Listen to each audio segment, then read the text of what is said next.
First of all, they're controlled substances for a reason. They are dangerous drugs. They're wonderful drugs when you have a medical need for them. In fact, most of the medical needs have disappeared over the years for anabolic steroids. We use other drugs. What are anabolic steroids? Anabolic steroids are nothing more or less than synthetic derivatives of the male hormone testosterone.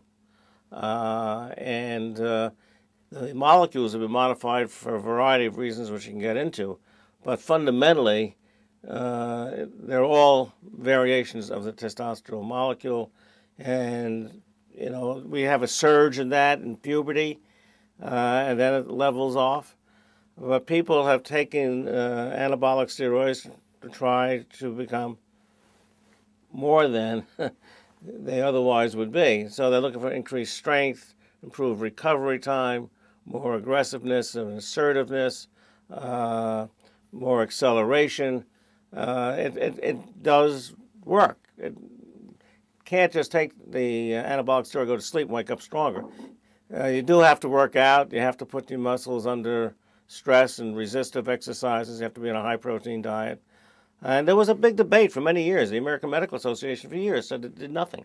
Well, the athletes knew better. It clearly does work, but it is clearly dangerous.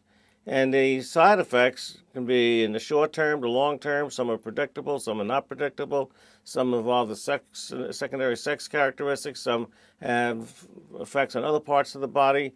There's psychiatric effects. There's a profound depression when you stop these drugs.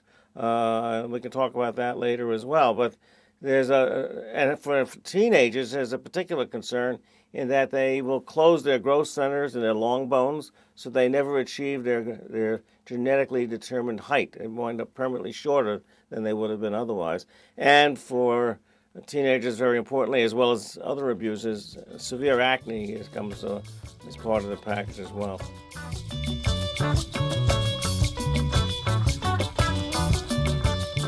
There are some effects which affect teenagers, men, and women alike. There are those things that affect women. There are those things that affect teenagers, and there are those things that affect males. In the simplest term, a male becomes feminized. Why?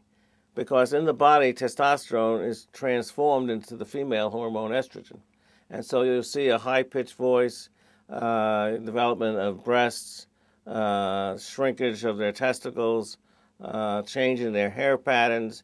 They literally become feminized while they're trying to get increasingly masculinized. It's sort of a strange paradox. They also get bigger and stronger, but they also get feminized. And some of those changes are permanent. Conversely, a woman who takes anabolic steroids becomes masculinized. And so she will develop a deep voice, develop facial hair, clitoral enlargement, menstrual irregularities, and enlarged Adam's apple.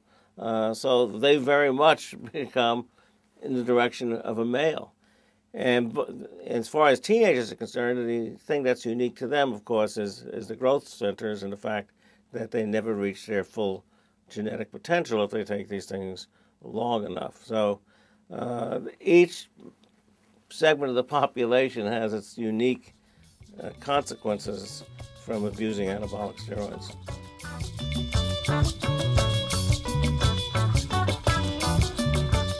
Well, I can tell you a very concrete example. There's about 3 years ago, I got a phone call one day from Mr. Don Hooten. Don Hooten, who lived in Texas, had a son who was 16 years old, who pitched for his baseball team in Plano, Texas. Was very good. Coincidentally, he had a cousin who played in the major leagues by the name of Bert Hooten. At the end of the season, his coach said, look, you want to get to the major leagues like your cousin, you just keep working the way you are, but you got to get bigger. And left it at that. Well, being in Texas, it wasn't very hard to get to Mexico. In Mexico, anabolic steroids are readily available. And so off went Hooten's son, Taylor Hooten, and in fact got bigger, stronger, acne, and personality change, roid rage, pushed his fist through a wall, very significant breakup in his relationship with his girlfriend. Parents took him around to various experts, didn't understand what was going on. Parents finally said, look, you have to stop this. And he did. And one day, he went up to his room, took 2 belts, and hanged himself. Mr. Hooten called me shortly thereafter and said he just felt compelled to share this horrible story with other parents so they don't wind up in a similar situation. And I suggested to him that he establish a not-for-profit foundation, educational foundation, which will devote itself to getting this message out. And that gave rise to the Taylor Hooten Foundation, which I'm chairman of the board. And Mr. Hooten testified, as I did, before the hearings in Congress and baseball.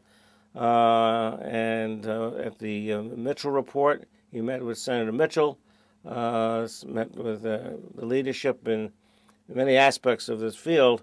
And we're happy to report that Major League Baseball actually has granted a substantial amount of money to Taylor Hooten Foundation to do what we call is Hoots Chalk Talks, in which we will run in all 30 Major League stadiums around the United States sessions devoted to steroid abuse prevention and healthy alternatives to abusing steroids.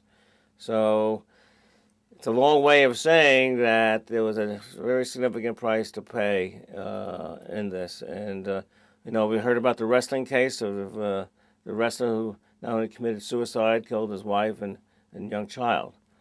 These are horrible stories, but they're not rare and they're not unpredictable. And most people don't recognize or concentrate on the psychiatric aspects of steroid abuse as much as they do on some of the other aspects, particularly what's it doing to baseball records and the like.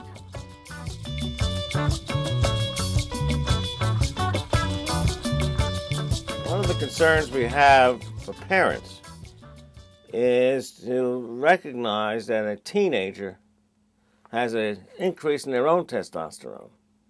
And another individual in the same age group may have a rise because they're taking testosterone or other anabolic steroids. So how do you distinguish a kid who's going through a difficult adolescence, took no drugs, but has a lot of acne, is irritable, changing his relationships with his friends, wants to look good, goes to the gym? How do you take that individual and contrast it for a parent or suspect that their kid is using drugs and got acne and going to the gym and doing all these things? They have to be aware that it's a possibility in this day and age, and it's a sad thing to say, that their adolescents, in fact, may be using anabolic steroids. But they also have to recognize they can't make that assumption.